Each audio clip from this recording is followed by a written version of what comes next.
Howdy folks, I'm Kevin with Lifestyle Overland, and today we're going to be changing the bearings out on this Turtleback Trailers Getaway off-road trailer. Now if you have a totally different trailer, that's fine. This is the same 3,500 pound spindle that you're probably dealing with right now. So stick around, I think it's going to be pretty helpful for you.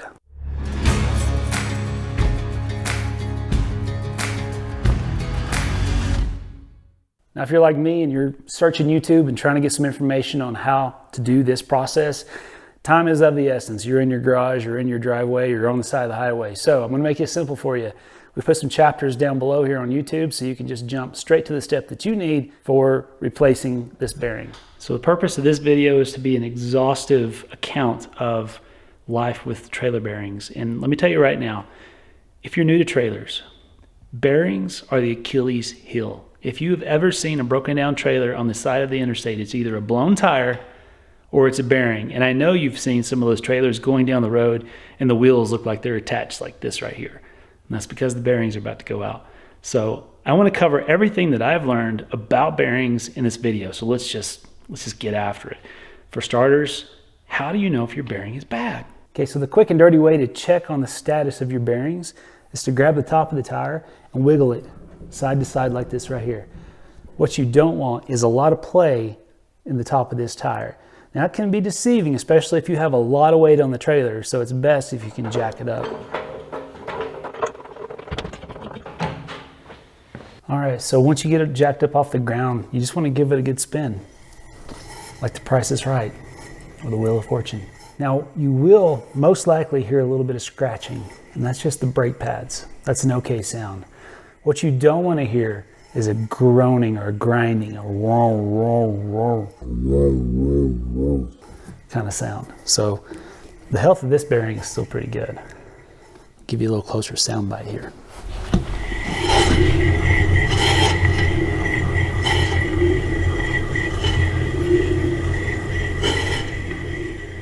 Now, if you've been following our channel for a while, you might recall an episode where we had a bearing issue on this relatively new trailer. It only has about 7,000 miles on it. And that is because sometimes bearings just go bad. Our previous trailer was a 2018 Turtleback Expedition, and it weighed about 2,800 to 3,200 pounds depending on how we were loaded out. And we never had a bearing issue out of it.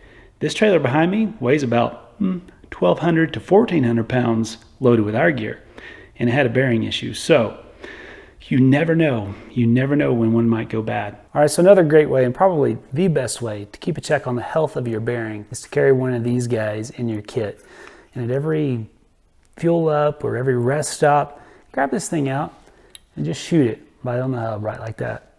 And you'll learn where they typically run. Now, I will forewarn you, if you use your brakes heavily, let's say you've had to brake hard to get off the interstate, or you've come off a mountain and you get down and it's screaming hot, it might lie to you a little bit because a lot of heat is being dissipated into that bearing, into that drum, and so you might get a false reading. So keep that in mind as you're using this. But generally speaking, this right here is going to tell you whether or not you have a bearing going south. Okay, so you might be wondering, why? If this bearing is good, why are you changing it out? Out of abundance of caution. We know the other side went bad, so most likely that bearing came from the same batch. So we're just trying to mitigate the possibility of it going out because we have a trip to Death Valley planned, and that is one landscape that will destroy anything that has a weak link. So we're going to upgrade our bearings to something a little bit more substantial. All right, so when it comes to bearings themselves, they're a dime a dozen. You can find them pretty much anywhere. Most of them are made in China. Most of them will do the job just fine. But if you're like us and you know that there's going to be some extreme use put to that bearing, to that spindle, to that whole suspension, if you can upgrade, especially for just a couple bucks more, why not? Now, there are a lot of options out there, but in the Toyota world, which is where I come from, Koyo is the stuff. These are Japanese-made bearings. It's the same stuff that they run on their vehicles, and we've had exceptional life out of all of our bearings on all of our Toyota rigs. So I think these are maybe $5 or $6 more a pop. No brainer. Might as well go with the good stuff, right? Now, fair warning, I am no engineer, but on the right we have the Japanese made bearing, and on the left we have the Chinese made bearing. And interestingly enough, there's actually more play in these rollers than there are in this Chinese version. I assume that means that there's more chances for grease to be on this rolling apparatus than there are over here. Maybe it's just a lack of tolerance, maybe it's just a lack of quality control, but there is a difference. So anytime that you're working on any kind of vehicle, safety is paramount. So you're going to want to use a jack stand to make sure it doesn't come crashing down on top of you. And we've also got some chocks on the other side.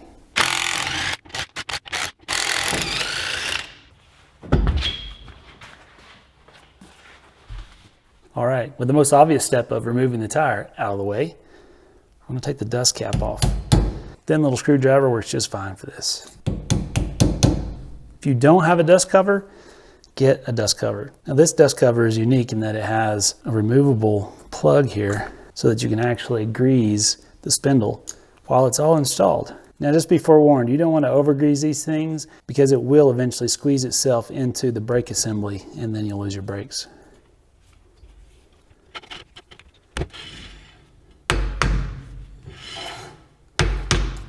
So it's probably a good time to mention that rags, rubber gloves or nitrile gloves are a must for this job, and lots of them. Now when you first open this up, you're going to find one of two things. One of these cool little brass keepers or potentially a cotter pin that actually passes all the way through the axle. Either way, just simply going to remove those. Now don't be surprised when you get in here if this nut is only finger tight. That can happen. All right, once the keeper or cotter pin has been removed, I'm going to loosen the axle nut. And again, you saw how loose that was. That's not uncommon. This nut is really just to put the proper amount of space in this assembly between the bearing, the race, and then the back bearing and its race. It's not meant to just tighten the crap out of this thing. And if you want to see what happens when you do that, I'll show you.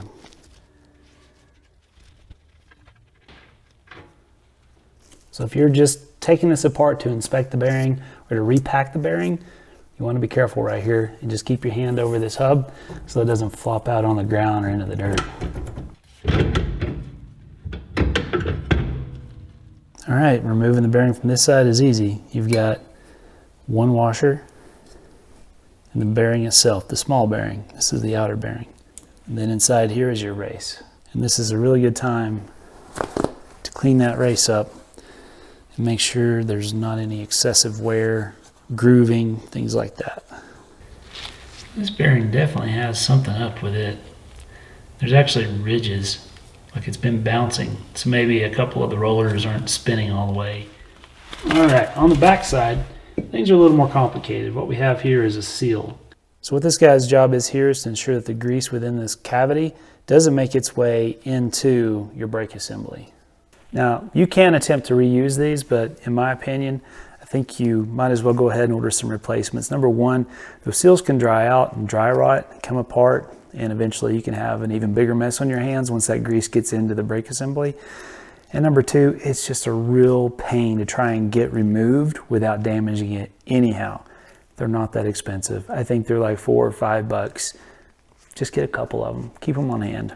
I did want to note real quick that if you don't have this seal puller tool, you can actually use a large socket and drive this out from the opposite side, which works really well if you're trying to save that seal.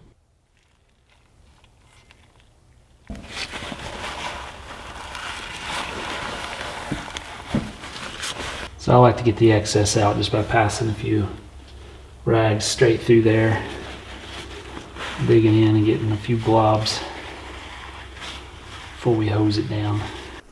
All right, so this next step is the one where it gets messy. Now you can use brake cleaner, some people use kerosene, some people use gasoline. So if you've got, a can of gas from last summer's mowing job that you never cleaned out, it's a good opportunity to use that up, but you're going to want to use it in a well-ventilated area. So this process is pretty self-explanatory. I'm not going to bore you with footage of that, but clean it out really, really good. That way when we put grease back in there, you know you're getting a fresh batch.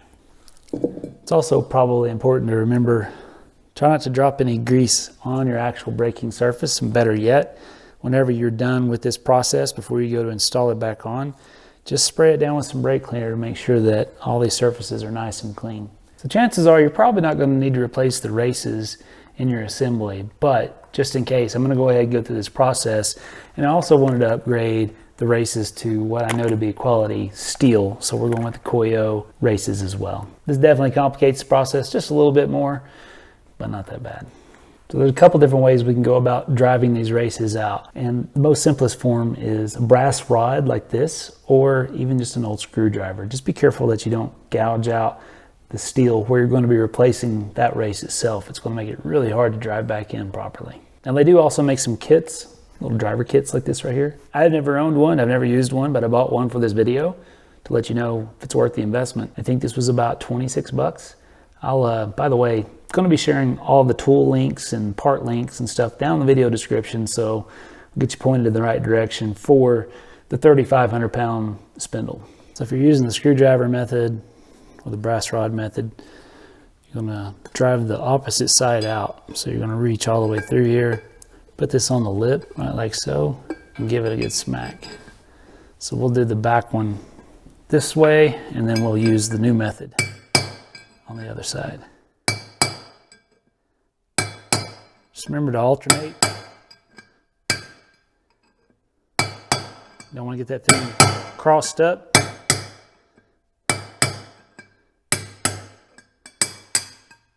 Just like so.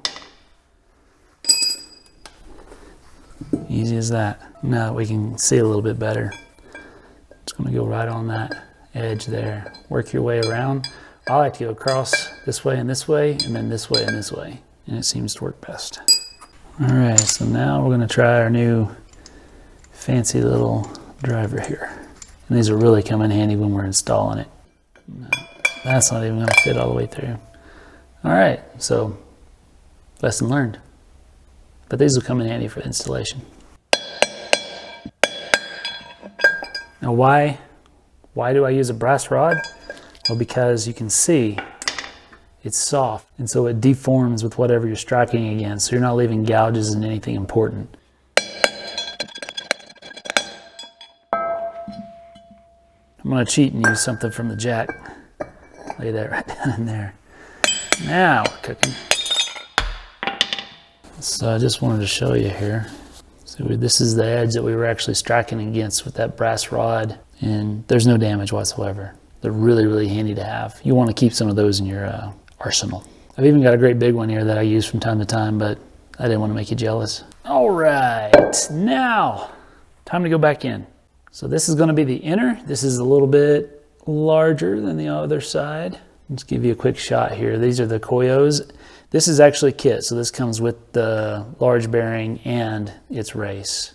I had to buy the outer bearing and its race separately.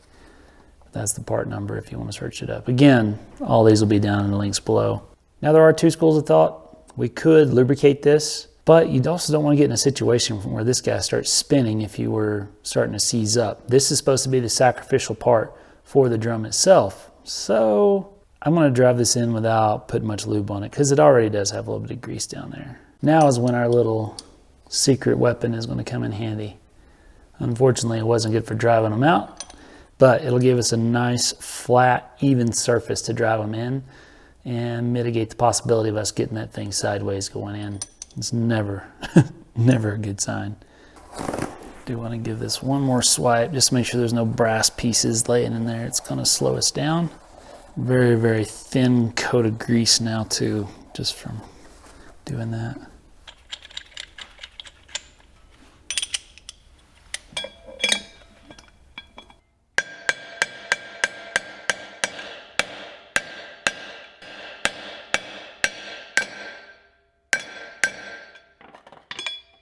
Making sure that it's seated evenly. It looks like it is.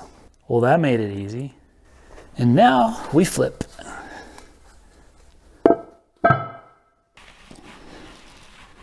And again, going with the Koyo high capacity races here. And I do want to point out that I mentioned earlier, I was noticing some strange grooves in this Chinese model. And you can see that there is a lot of pitting, just not good steel, just not the greatest, especially for only about 7,000 miles at relatively light loads.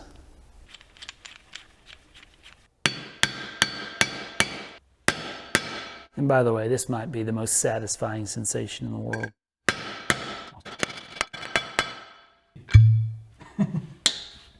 Boom. It's satisfying too. Well, that's basically all the hard stuff out of the way. Now we're just going to pack the bearings with the proper grease and install it back onto the spindle. All right, so you can find opinions all over the place when it comes to the proper grease to use for this type of application. For us, this is what I've been using for years now. I use it for everything. That way, I just have one type of grease floating around the garage, one type of grease that lives in the gun. Everything's just ready to go. Buy the best, cry once, and you're on your way. So this is the Redline Synthetic. It's the CV2. It's synthetic, high performance, extreme pressure grease with red moly and blah, blah, blah, blah, blah. But it's done a significant job for us. It's done really, really well. Hashtag not sponsored.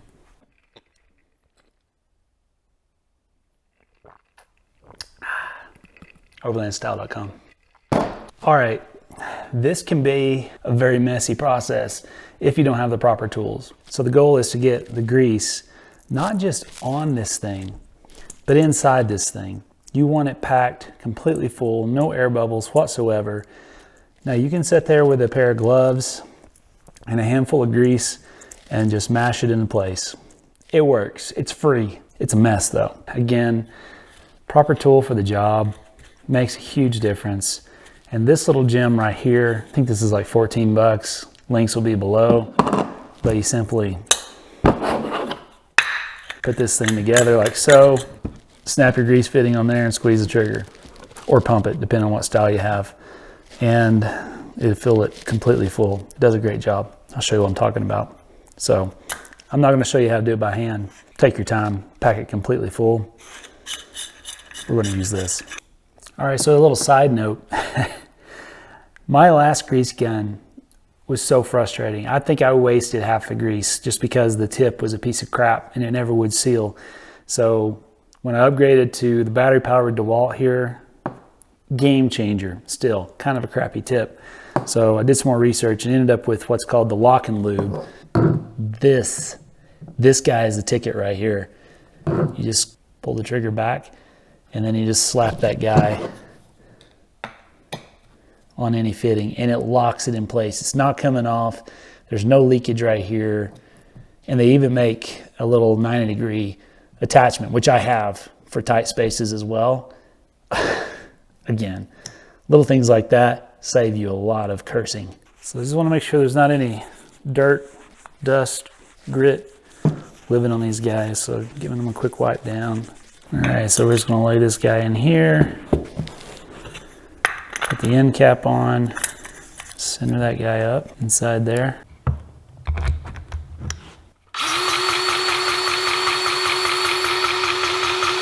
There it is. Look at that. So easy. Now the inside of that bearing is completely packed. It's exactly what we wanted. Didn't hardly even have to get greasy for it.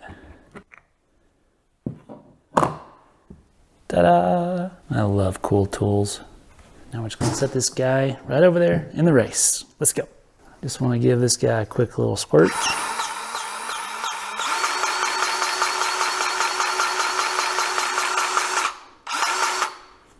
Might have been a little much, but we just wanna make sure that we get plenty to make up for the rollers that are gonna be exposed when we lay it in here. So you see the shiny part now? Dunk. Lays right in that bed of grease. Right at home. Now, personally, I like to try and seal this backside in with plenty of grease as well, even though it isn't really lubricating anything. What we're trying to do is to prevent water ingress into that bearing, because that will destroy them as well. So just taking this excess and packing the backside of this bearing. Mostly just waterproofing it. Again, try not to get it on our brake lining. Now we're ready for our seal. Now you can use a large socket. That works really well. Just find a socket of the right size, drive this guy down in there. The problem with trying to do it this way, which you can still do with the flat-faced hammer, is you end up putting dings in it. it doesn't get as good a seal, especially if you crimp the seat for this seal here, it can cause a problem. So since we have it, we're going to use this handy little tool. I'm going to install this backwards though, so we got a nice flat face. Yep, that'll work. Lay this guy on here.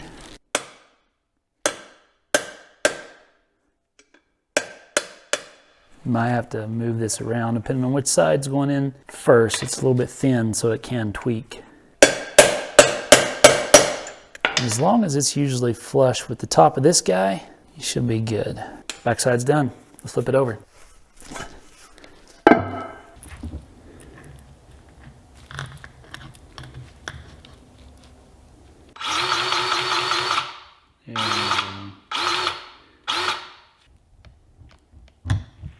Now we'll go drop this guy into the mix. All right, now a little squirt. Kind of preload this guy a little bit.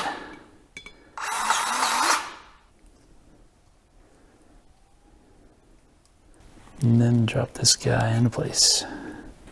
Give this one little quick wipe, make sure there's no dust that's landed on it. And then we're gonna drop this guy in here. Careful not to pop this bearing out. Right, like so. Before we move on, I wanna just show you exactly how these greasable axles work, greasable spindles. This is where it comes out, back in the back. So you can see how easily you could overpressurize this and blow grease back this direction. Eventually it'll drip down onto your drum and spin itself right into your brakes. So, how do we avoid that? Well, we pack it right to start with. So what we're actually going to do is, without the front bearing in place, and again, this is just what I like to do. I'm going to install this loosely, and I'm going to send it. Now, for basic on-road use trailers, this is not necessary. You don't have to do this. But if you're an off-roader like us, and you plan on doing a lot of water crossings, or even if you don't plan on it, you will. Moisture inside bearings is a no-no. So we want to not leave any room for water inside of this. And you're like, well, that's a lot of grease. Well, it is. But again, we're trying to prevent problems in the future. So it's just another little step that we can take for a lot of off-road water usage. And then you can slap this guy back into place and use it to push that excess back up inside there. And again, packing that face with a lot of grease. All right, well, we're almost there. Everything is packed nicely. We've got our high performance grease in there. Now comes the most important step. Well, maybe the second most important step, and that's installing all of our keeper hardware. So we have a washer. Now again, you might have a little different setup. You might have a cotter pin with a castle nut. And we'll walk you through the setup for ensuring that you have the proper torque on these bearings so you don't end up with big problems down the road. All right, so your washer goes on first. You want to get this whole assembly spinning, get all that grease settling into place. Start tightening this guy down a little at a time. And you're going to feel it drag. Some of that's brakes. And what we're looking for is resistance. Consistent resistance all the way around. And I'm not getting too crazy tight with this. I'm just looking for that point when it's binding those bearings.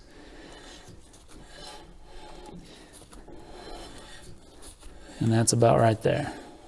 I'm going to back this off a skosh. That's a technical term, just a skosh. And now we still have relatively free spinning. Some of that, again, is just the brakes holding it. I'm just looking for that sweet spot where everything's still spinning, but nothing is bound up. This might take a little bit. because everything is still seating. I think that's us about right there.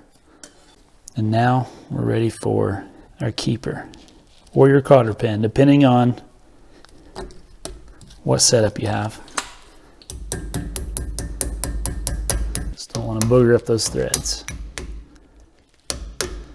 Now, if you have a cotter pin and or one of these keepers and you can't find a spot with where you have it tightened, err on the side of a little loose as opposed to overly tight. But you're going to want to check this down the road too. And again, in the interest of waterproofing, I like to cap this outside in solid grease. Maybe not necessary for on-road applications, your cargo trailers and things like that, but this might just save your bacon off-road. All right, now we're ready for our cap.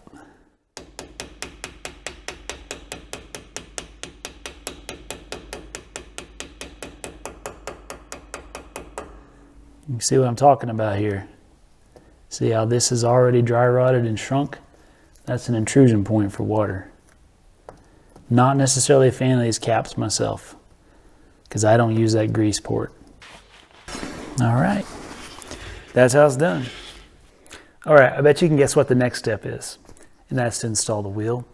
Go for a test spin. Now, don't take off on a long trip. Go out, keep it local, go on a quick little 10, 15 minute drive, get this thing up to speed, and then get out and test it, touch it, use your laser thermometer if you bought one of those. Give it a good shake on the top, because what can happen, and this happens quite frequently, is once everything settles a bit, you'll find that that bearing gets really loose. So you might have to give it a little 1/8 of a turn to get it perfectly dialed in. So make sure you do not skip that step. Also, don't forget to torque your lug nuts as well. Now, story time. The reason why we want to be very mindful of how tight that bearing gets, at least in my case, is this little guy right here. When I was 15 years old, my granddad gave me a 1973 Volkswagen Super Beetle. I had zero mechanic experience other than helping my dad change the oil and stuff in the driveway. So I embarked on this whole new adventure by myself. Nobody teaching me how to work on vehicles. Love this Volkswagen. I spent 3 years restoring it to like show level quality. On its maiden voyage, I was so proud, I was so excited. Finally got that thing on the road. I was driving down Highway 70 there in Tennessee doing 65 miles an hour. It was evening, everyone was coming home from work, traffic everywhere. And just as I had this big grin on my face, my pride and joy decided to make a sharp left-hand turn into oncoming traffic. What had happened was I did not know, and I did not study hard enough. I didn't read my Volkswagen manual long enough to learn how to properly tighten down a bearing. And so I thought, tighter is better, right? So I soused down on that son of a gun. And what happened was this bearing, because it had so much sidewall pressure, collapsed in on itself. The rollers shot through the cage, and it perfectly seized on that spindle and snapped while I was going 65 miles an hour. The wheel came off. Thankfully, it was a side that had the speedometer cable. Speedometer cable passed through this. Probably what saved me. It kept it under the car long enough that I could fight it, and thankfully traffic saw me and dodged out of the way. I fought it over the side of the road. And when I got out, the wheel was sitting underneath the fender at a 45-degree angle with the speedometer cable just twisted 1,000 times. So lessons like that make you think twice about how something as simple as tightening a nut on a spindle could mean the difference between life and death. So can't stress the importance of checking your specifications twice and keeping a close eye on things like your bearings and your lugs and all that sort of thing. Torque is so important, so very important. Just had to check my notes.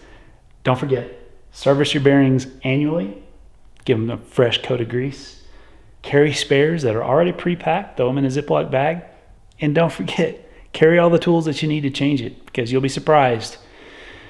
Things go sideways when you least expect it. Have the right tools. All right, well, that about wraps it up for this video. Thank you so much for watching. I hope you found it informative. If you did, subscribe, like, do all the YouTube-y things. And if you really enjoy what we do, join us over on patreon.com/lifestyle overland, where you can support this channel. We will see you on the next one. Stay curious. soon.